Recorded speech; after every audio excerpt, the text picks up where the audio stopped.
चलिए स्टार्ट करते हैं आज का सेशन। ठीक है, तो आज का हमारा सेशन स्टार्ट करते हैं, और जो लोग अभी तक सेशन से नहीं जुड़े हैं जल्दी से जुड़ जाएं। ठीक है, तो यहाँ पर आज का हमारा क्या है, पहला क्वेश्चन है कि आचार्य रामचंद्र शुक्ल के इतिहास ग्रंथ कालों के नामकरण का आधार क्या रहा, है ना। तो क्या रहा उनका आधार, युग प्रवृत्ति रहा। ठीक है, नेक्स्ट क्वेश्चन है हमारा कि निम्नलिखित ग्रंथों को उनके लेखकों के साथ सुमेलित कीजिए। ठीक है, क्या कह रहा है, एक तरफ ग्रंथ है, दूसरी तरफ क्या है, लेखक है, उनको क्या करना है, सुमेलित करना है। तो यहाँ पर देख लेते हैं, गोरखनाथ का युग किसका है, रांगे राघव का है। सिद्ध साहित्य धर्मवीर भारती, नाथ संप्रदाय नाथ धर्मवीर भारती। ठीक है, और नाथ संप्रदाय हजारी प्रसाद द्विवेदी। हिंदी काव्य में निगूढ़ संप्रदाय के क्या थे, पीताम्बर दत्त थे। ठीक है, बर्थवाल थे। ठीक है, तो यहाँ पर देख लेते हैं 4 3 2 1, है ना। देख लेते हैं 4 3 2 1 किसमें है, 4 3 2 1 4 3 2 1 किसमें है, ऑप्शन नंबर बी में है। ऑप्शन नंबर बी यहाँ पर क्या हो जाएगा, राइट हो जाएगा। नेक्स्ट क्वेश्चन है कि हिंदी काव्य शास्त्र का इतिहास पुस्तक के लेखक हैं। ठीक है, हिंदी काव्य शास्त्र के इतिहास पुस्तक के लेखक कौन है, तो कौन है, डॉक्टर भागीरथ मिश्र है। कौन है, डॉक्टर भागीरथ मिश्र है। नेक्स्ट क्वेश्चन है कि हिंदी साहित्य का विवेचनात्मक इतिहास के लेखक है। विवेचनात्मक इतिहास पूछ रहा है, जल्दी से बताइए। और जो लोग अभी तक शेयर नहीं करे हैं शेयर कर दीजिए। ठीक है, शेयर कर दीजिए। ठीक है, शेयर करने में कुछ भी खर्चा नहीं लगेगा। तो यहाँ पर कौन है, यहाँ पर इसका राइट आंसर हो जाएगा सूर्यकांत शास्त्री है। कौन है, सूर्यकांत शास्त्री हैं विवेचनात्मक इतिहास के लेखक। नेक्स्ट क्वेश्चन देख लेते हैं। नेक्स्ट है, मिश्र बंधुओं ने आरंभिक काल को की समय सीमा निर्धारित की है। आरंभिक काल की समय सीमा पूछ रहा है किसकी, मिश्र बंधुओं की। ठीक है, तो मिश्र बंधुओं की आरंभिक काल की समय सीमा क्या है, 700 से 1444 विक्रमी शक। नेक्स्ट क्वेश्चन है कि हिंदी साहित्य के आदिकाल का नाम आदिकाल किसने दिया। तो आदिकाल नाम किसने दिया था, हजारी प्रसाद द्विवेदी ने दिया था। नेक्स्ट क्वेश्चन देख लेते हैं। नेक्स्ट है कि स्वयंभूकृत पाउमचर्य कितने कांडों वाला महाकाव्य है। ठीक है, पाउमचर्य जो है कितने कांडों वाला महाकाव्य है, तो ये 5 कांडों वाला महाकाव्य है। नेक्स्ट क्वेश्चन देख लेते हैं।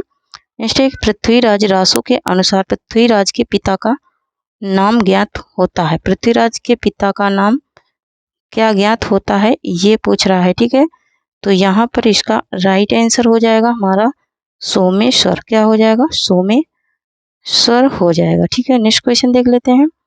नेक्स्ट क्वेश्चन है संयोगिता किसकी पुत्री थी। जो संयोगिता थी वो किसकी पुत्री थी, तो ये राजा जयचंद की पुत्री थी संयोगिता।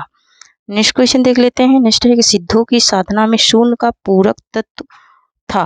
ठीक है, सिद्धों की साधना में शून्य का पूरक तत्व क्या था, तो ब्रज था। क्या था, ब्रज था शून्य का पूरक तत्व। नेक्स्ट क्वेश्चन है कि पद्मावत में उल्लेखित राजा रत्नसेन कहाँ के राजा थे। ठीक है, राजा रत्नसेन जो थे वो चित्तौड़गढ़ के राजा थे। कहाँ के राजा थे, तो वो चित्तौड़गढ़ के राजा थे।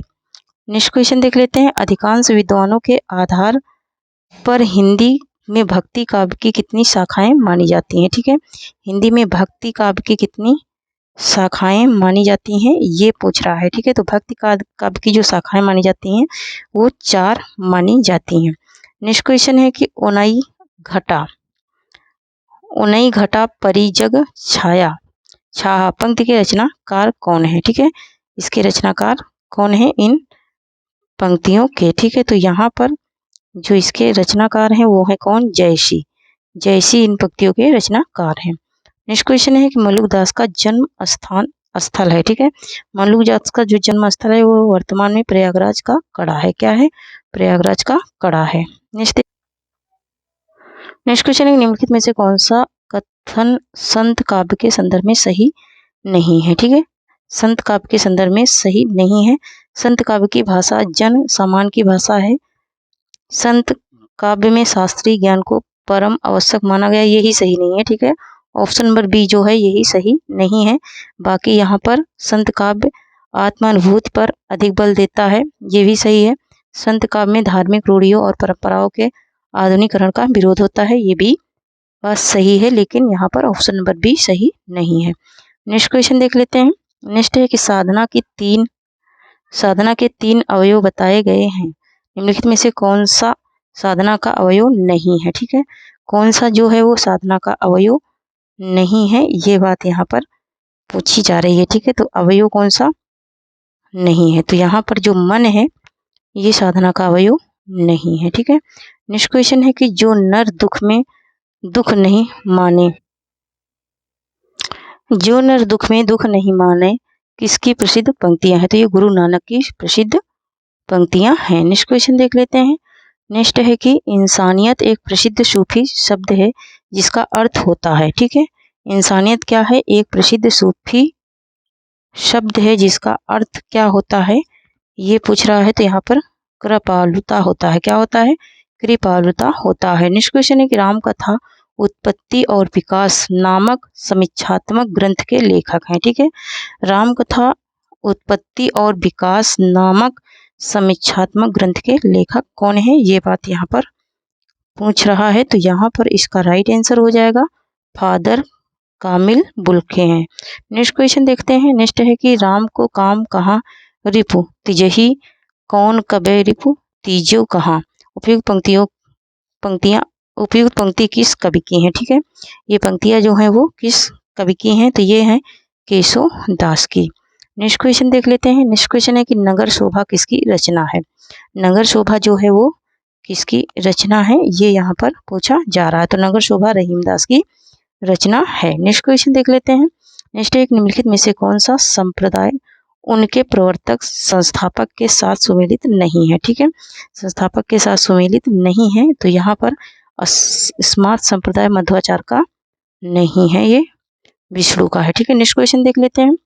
नेक्स्ट है कि रामानंद के गुरु कौन थे, तो कौन थे, राघवानंद थे रामानंद के गुरु। नेक्स्ट क्वेश्चन है कि उत्तर मध्यकाल के नामकरण के संबंध में किस लेखक का नाम असंगत है। ठीक है, कौन से लेखक जो हैं उनका नाम क्या है, असंगत है, जिन्होंने नामकरण किया है किसका, उत्तर मध्यकाल का। ठीक है, तो असंगत को बताना है यहाँ पर।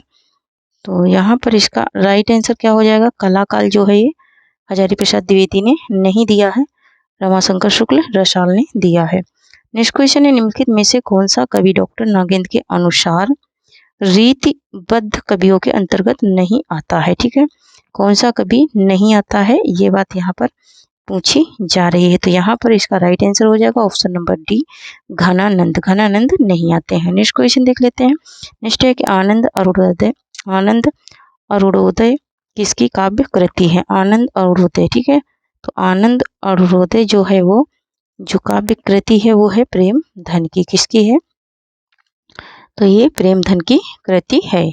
नेक्स्ट क्वेश्चन देख लेते हैं। नेक्स्ट है कि भारतेंदु युग में समस्या पूर्ति से संबंधित निम्नलिखित चर्चित पंक्ति के रचनाकार हैं, पिय प्यारे तिहारे निहारे बिना अखियन दुखियन नहीं मानती है, ये प्रसिद्ध पंक्तियां किसकी है, ये बात यहाँ पर पूछी जा रही है। तो ये पंक्तियां किसकी है, ये है भारतेंदु की पंक्तियां हैं।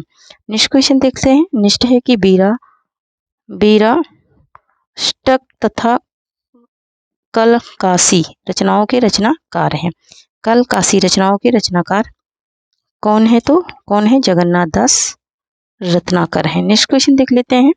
नेक्स्ट है कि आओ खुली बयार नवगीत के रचनाकार हैं। ठीक है, बहुत ही अच्छे क्वेश्चन है आज के हमारे, और इसलिए शेयर जरूर कर देना। ठीक है, सेशन को शेयर जरूर कर देना, और इस प्रैक्टिस सेट का मैं 125 क्वेश्चन की PDF भी दे दूंगी और पढ़ा भी दूंगी, लेकिन अभी आज मैं 30 ही क्वेश्चन पढ़ाऊंगी। ठीक है, तो यहाँ पर है कि आओ खुली बयार नवगीत के रचनाकार कौन है, तो यहाँ पर नवगीत के जो रचनाकार हैं वो हैं राजेंद्र प्रसाद सिंह। ठीक है, नेक्स्ट क्वेश्चन है हमारा कि निम्नलिखित में किस कवि का संबंध तीसरा सप्तक से है। ठीक है, किस कवि का संबंध तीसरे सप्तक से है, तो यहाँ पर मदन वात्स्यायन का संबंध जो है वो तीसरे सप्तक से है। ठीक है, तो थैंक यू फ्रेंड्स, आज के लिए इतना ही, तब तक के लिए जय हिंद जय भारत। थोड़ी सी यहाँ पर हमें प्रॉब्लम होती है, इसलिए मैं